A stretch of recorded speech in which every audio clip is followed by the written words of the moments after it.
Hello everyone, welcome back, my lovely English learners.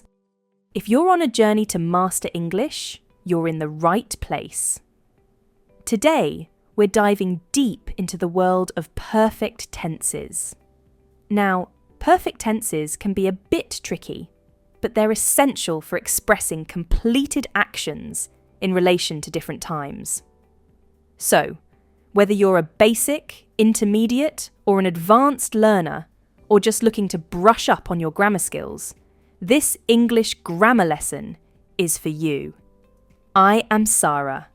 Like, share, and subscribe to the channel so you don't miss important lessons like this one. Let's get started. There are 3 perfect tenses in English grammar: the present perfect tense, the past perfect tense, and the future perfect tense. Now, you might wonder, what does perfect stand for? It's simple to understand. When something is completed or finished, what do we say? It's done, or it's perfect. The word perfect shows us that an action is completed in relation to another point in time. Perfect tenses are mainly used to link actions across different time periods. We do not use perfect tenses to show the duration of the action. The focus is on the completion of the action. I hope you got it. Now, let's begin with the present perfect tense. The present perfect tense links past actions to the present. It's used to talk about experiences, changes, or continuing situations. Take a look at this sentence. I have taken these lovely pictures from my camera. Imagine you have a camera that can take pictures of things you've done any time in your life. And it doesn't matter when you take those pictures. When you use the present perfect tense, it's like you're showing someone those pictures and saying, "Hey, look what I've shot." The time when you have taken these pictures doesn't matter. You took those pictures in the past, but they have relevance in the present. In short, we are linking the past to the present. To form the present perfect tense, we use the subject plus have or has, followed by a past participle verb. That's the rule to form the present perfect tense. Here are some more examples to help you understand it better. I have travelled to Japan.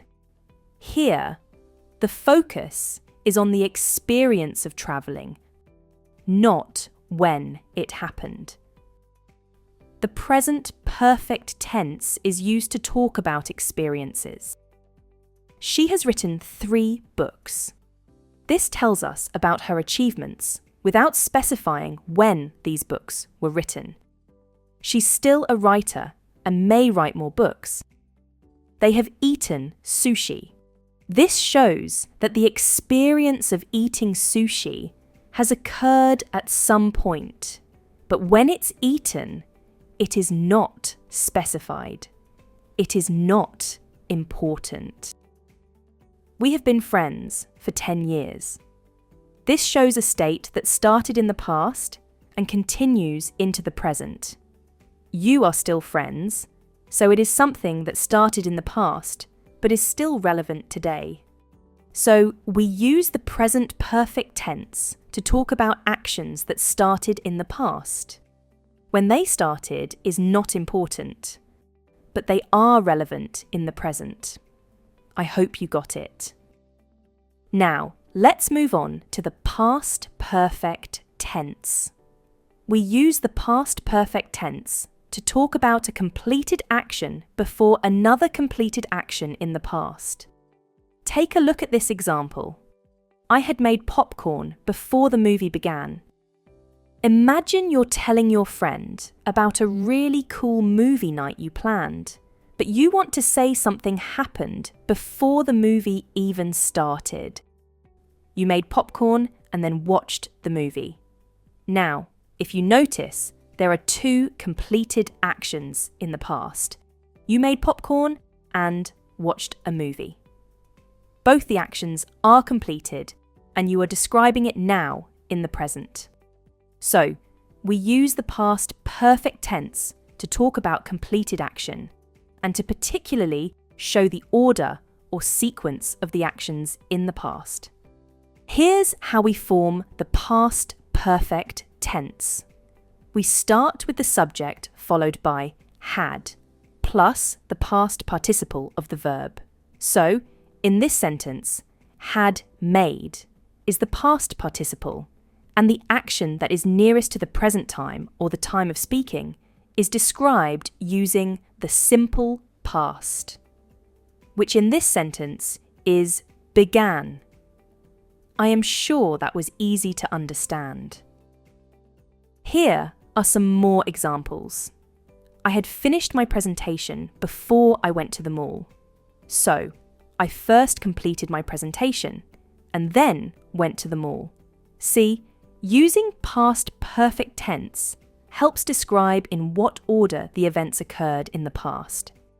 She had left when I arrived. This means her leaving occurred before my arrival. They had already eaten by the time we called them to dinner. Their eating was complete before another past action. That is you calling them. He had never seen a sports car before he moved to the city. This tells us he saw a sports car only after moving to the city. So, what do we understand?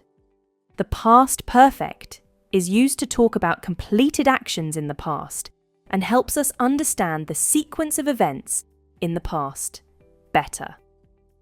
The farthest action is described using had, and the nearest action is described using the simple past. With that, we move on to the final perfect tense, which is the future perfect tense. Now, we use the future perfect tense to talk about actions that will be completed before a specific time in the future. Confused? Let me explain. As we have seen, the past perfect tense is used for two completed actions to show their order in the past. Similarly, the future perfect tense is used to describe the order of completed actions that will happen in the future before a specific time. I will have finished my presentation by evening. Imagine you are working on a presentation and you are planning to finish it by evening. In this sentence, the future perfect tense, will have finished, helps you talk about actions that you haven't done yet, but are sure you'll complete before a certain time in the future, as in this case, evening. It's like saying, I will complete something before a specific time in the future. Here's how we form the future perfect tense. We start with the subject, followed by will have, plus the past participle form. Did you notice that in all the perfect tenses, we have used the past participle because we are talking about completed actions? Let's look at some example sentences. I will have finished my report by tomorrow.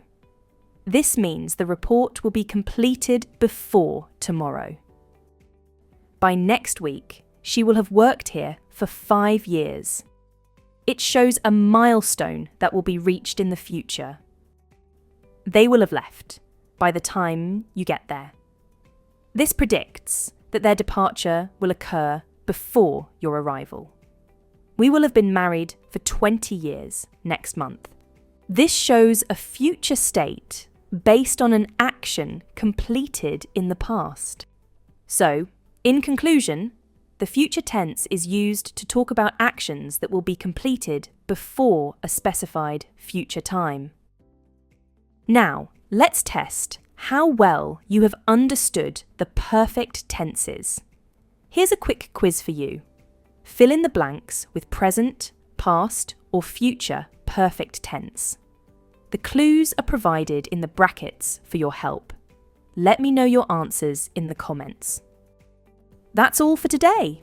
I hope you now have a better understanding of all the perfect tenses in English. If you learn the functional use of grammar, it's easier to understand. I hope this English lesson was helpful for you. Download the study notes that have additional information and quizzes for practice. I will see you soon with one more interesting lesson. Until then, keep learning and keep practicing English. Bye.